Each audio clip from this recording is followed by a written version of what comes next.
రాష్ట్రంలో ఎన్ని మర్డర్లు జరిగినా ఎంక్వైరీ ఉండదు. మటర్లే కదా, ఏముంది అందులో అనుకుంటున్నారేమో. రాష్ట్రంలో ఎన్ని పాపాలు జరిగినా ఎంక్వైరీ ఉండదు.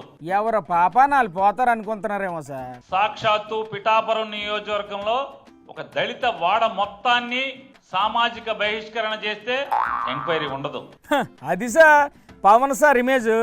ఆయన ఎమ్మెల్యే అయ్యాక పిఠాపురంలో ఆయన పేరు ఎలా మారిపోతుందో చూడలేదండి మీరు. కానీ పవన్ కళ్యాణ్ గారి సినిమా ఆపటానికి ఆలోచించారనే దాన్ని మాత్రం పెద్ద విచారణ. మరి పోయి ఆయన సినిమా ఆపాలనుకుంటారా? అందుకే సార్ చేయిస్తున్నారు. ట్రంప్ ఒప్పుకున్నట్లేదు, లేకపోతే ఎఫ్బీఐని అడిగేవాళ్ళు అనుకుంటే. అంటే ఏంటి సార్, సినిమా హాల్ చెక్ చేయొద్దా? సంవత్సరం తర్వాత ఇవ్వాలా మీరు ఎక్కంగానే అన్ని సినిమా హాళ్లు చెక్ చేయాలి కదా. అప్పుడు మర్చిపోయారు సార్, ఇప్పుడే గుర్తుకొచ్చింది.